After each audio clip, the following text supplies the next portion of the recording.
All right, so I just made my first video. Let's take a look at it. I'm going to be watching it. I've already seen it a couple of times. Watching it and just providing a little bit of commentary on some things that I see. I'm going to try to improve for the next one to see if we can crack this game. All right, here we go.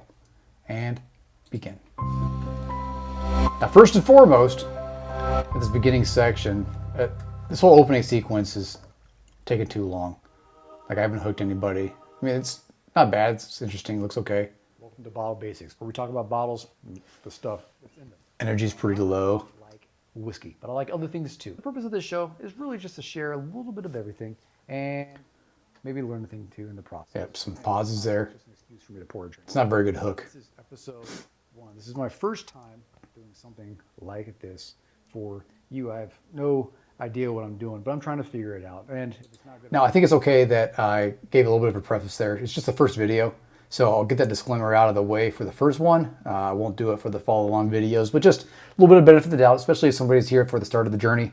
Whatever, I'll go ahead and take that to provide a little bit of backstory. for you, I have no idea what I'm doing, but I'm trying to figure it out. And if it's not good right now, maybe it'll be good in a few episodes, but I'm doing my best. Now, today, we're going to be talking about Old Grandad 114. Because people snub their noses a little bit at Old Grandad, but I could tell Yeah, we're in the body right now. I think I need to focus on hooking in the very beginning. Old Grandad 114 I do like how quick I got to just details though. Distillery in good old Kentucky. It is a column distilled spirit and aged in charred New American oak. Yeah, new charred American oak. Associated with this, but age is just a number. And really, it's not the end all be all to everything. The mash bill for this, a little bit of interesting. A little bit of interesting. For Yeah, okay, so here's one thing. I didn't generate a script for this at all. I kind of knew what I wanted to talk about. I had some notes in front of me just to capture the information, but I do think for this next one, I'm going to actually generate a script for it and spend a little bit of time rehearsing components of the script and at least have it chunked. So I'll do it in takes of catching those big chunks, chunk by chunk, so that later on in the video I'm doing a bunch of cuts. I don't think that'll be necessary if I can capture just larger digestible portions. the mash bill for Yep. this, a little bit of interesting. For Old Grandad, Meredith Basil Hayden, whom this bottle was created in honor after, was known for his high rye mash bill. So this is Yeah, so I'm missing important details too. Like, we're talking specifically about a bourbon. I should have jumped that at the very front when I introduced the bottle as well, because not everybody knows what this bottle is, even though it's pretty commonly known. I think aesthetically, I think it's okay. It doesn't look bad. Definitely looks amateur-ish. I'm still working on developing the background. It'd be nice to get kind of a logo on the top left, but whatever, we're good. Keep it moving. after, was known for his high rye mash bill. So this is 60% corn, Having to look at notes here. percent rye, and the remainder, 13%, malted barley. Rumored, but that's what the speculation. Yeah, so I think What the interwebs. working with these larger chunks, I won't have to reference the notes either. I'll just focus on getting a good take by take. Make the filming a little bit longer, but I think it'll clean up the editing a lot and make the whole product a bit snappier. MSRP for this bottle is about $25 to $35, which I gotta tell you, for the flavor profile that this bottle has and that high proof point, density of flavor, that is quite the bargain. And, it's pretty easy to find. Usually, if you are able to find this bottle, I think it's worth picking up, or at least once. Now let's take a look at this. On the nose, you get a lot of bright notes up front. Now that's just the alcohol, the ethanol. Yeah, I really got to work on my descriptive vocabulary here. This is 114 proof. It's not something to just take lightly.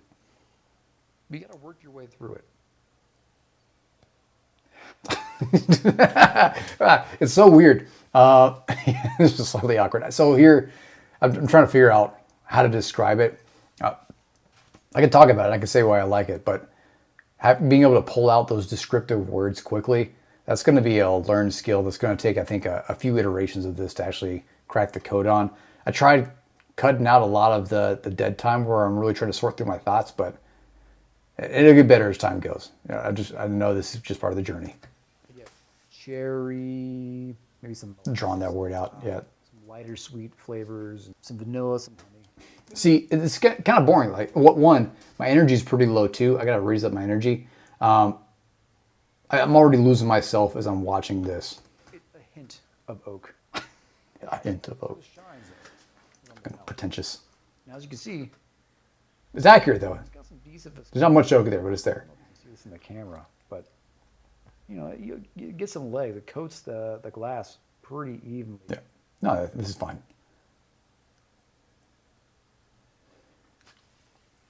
I think the camera, like shooting, actually looks all right. I'm using just an iPhone 12 to shoot this out, and I am using the Blackmagic camera app to like lock in some of the more fine settings. But I mean, I think this, as far as overall quality goes, I mean, for starting out, I think it's fine. Now, if this actually starts to make some revenue, and then maybe I'll use this to, like, if this starts taking off, then whatever money's made from this will be used to kind of support the channel. But right now, this is just a hobby thing, so keep it pushing. Now, up front, you get some of those red berry flavors coming through. You also get some slight savoriness on the tip of the tongue. Some light vanilla. This is difficult to talk about. And make it like coherent. Yeah, so breaking the fourth wall here in this video, you'll see that. But, and I think that's fine. And I think I'm going to do that pretty consistently too. Just, I'm not too serious about this. One thing though, that I'm not a big fan of, and let me know if you're watching this, let me know in the comments. You can hear some of the mouth, the throat noises in the microphone. I'm not sure how I feel about that. It's not too disgusting, like I'm trying to cut through it, but there might be might have to figure out a way around that. About what you're tasting. And make it like coherent.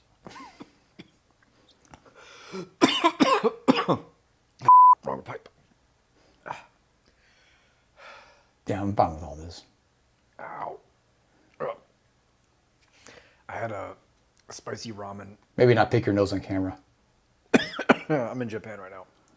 And I did the exact same thing down the wrong pipe. That just messed me up bad. Yeah. All right. So I'm going to cut this to talk again, but I figure my eyes are really watery right now. Yeah, fourth wall. I'm good with all this. I got to figure out. Now, I will say, though, I got to be careful of how much I do this. And I think getting straight to the point earlier on will give me a little bit more, I think, leeway from the audience's perspective to do stuff like this. But I feel like I probably lost everyone in the first 10 seconds of the video already by all that intro stuff up front, not satiating with the hook at the very beginning. And really, like, the energy here is actually okay, but I need to raise the energy in the presentation. Now, immediately, you kind of, after you work your way through the alcohol a little bit, let that alcohol evaporate on the palate, the first thing that jumps out at me is that rye. You get a little bit of an herbalness, some green top notes, slightly piney, maybe, but not excessively so. It's still definitely a bourbon. And you know, even though that's the thing that jumps out to you, it's supported by some rich dark flavor. Yeah, so actually, I think that was actually a pretty good talking explanation and description. A long string, I didn't have to do too many cuts there. It was a coherent thought. My energy in general is like pretty contemplative, so maybe I got to figure out some way to raise that up a little bit to make it a little more interesting and get the information out just a little bit faster. But honestly, I didn't hate that. That was all right. What are we doing? Stop it. Kind of like a burnt honey that kind of helps round out that rye. Definitely get some cherry, some red berries that goes along with it. Slight vanilla. Now, as I'm drinking it, some interesting things start to happen. My tongue's getting used to the bolder flavors. And so some of the more subtle notes are starting to come through. You can taste now kind of a slight dusty corn. It's subtle though. I usually associate that flavor with younger bourbons, so that might be something that's slightly indicative. I think I bring on this point a little bit about an approach to take. Now, I say in here, maybe the way is just to have the drink and then describe it as I'm going through it. Another approach that I considered is really in the essence of generating a script, having that drink and writing out the script to describe that drink along that journey, and then go to recording so that everything's already kind of fleshed out. I do like the live reaction component of it, but I got to get really good at describing the stuff. Anyways, the stuff talking. Move on. It's subtle though. I usually associate that flavor with younger bourbons, so that might be something that's slightly indicative of how long this was aged. Actually, yeah, so I think that's an accurate take for this. So what I was able to find in a little bit of additional research for the age is it's an estimated like 4 to 6 years aging for this specific bourbon, Old Grandad 114.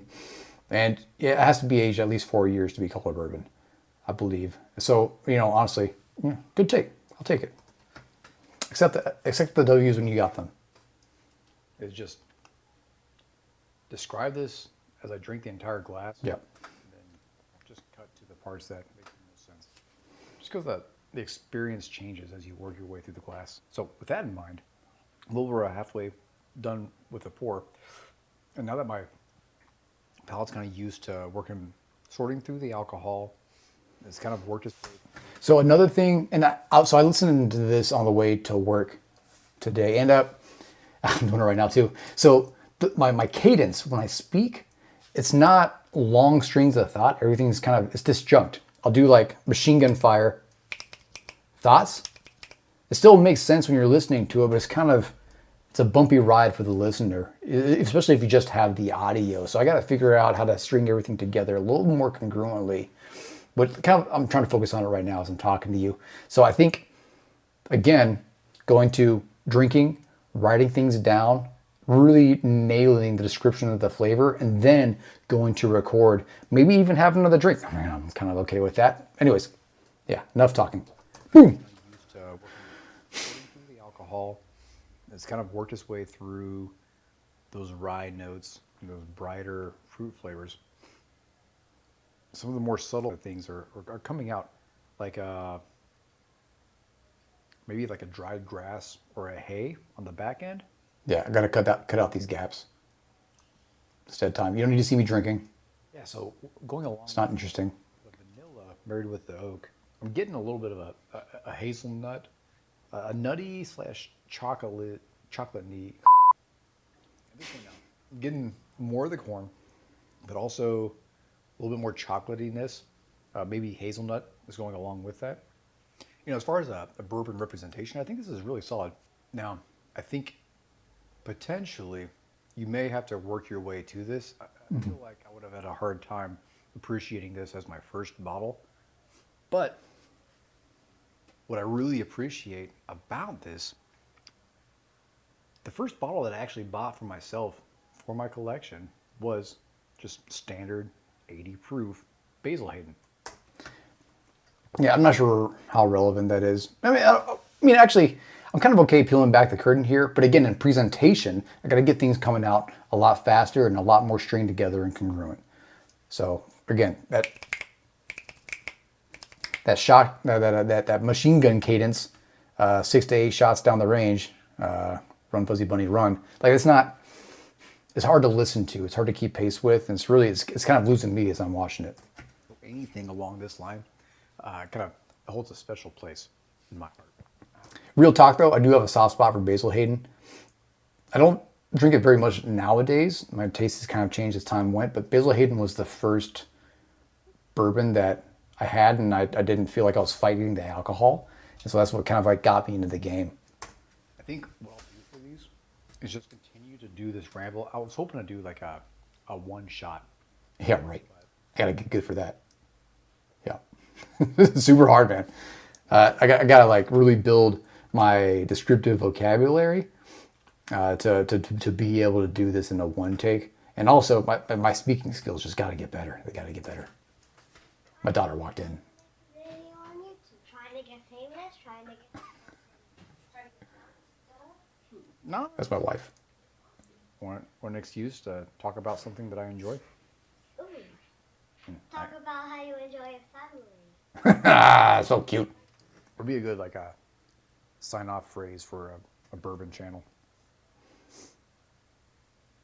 Oh, wait for me? Yeah, So I'm kind of embracing just showing all my flaws right now, and I think I'll keep that in. Like I'm okay. That's totally my vibe. But if I'm going to do this, I got to get through the video mostly, and then go to the very end and maybe just do like a gag reel or something. yeah. Maybe, I don't know. I'm just figuring this out. My aftercare humor is not great. It's pretty. There we go. That's cute. Well, that's it for now. Sip you next time. I don't think that's going to stick either. So that's all for now. If you black out, whip it out. Oh yeah, what's the thing? A little rapey. Like and subscribe. Hit that bell or whatever the hell. Yeah. So Like me. I do gotta work in the call for action. It might call to action. That'll probably be at the very beginning, and then probably bookend it at the end somehow. Like me. If you don't like me, then like me. If you want me to like you, subscribe. If you don't do any of those, f you. My wife's funnier than I am. Taste you later. All right, that's it for now. See you next pour. I mean, so I think see you next pour is okay. No, stop it. No, now. Go away. Okay. Yeah, okay. So first video out, it's not great. But honestly, make the mistakes fast and then you'll figure it out as you go. And then hopefully with incremental improvements for each video, I might make something that you'll enjoy watching. In the meantime, I'll just be here talking to myself. All right, out.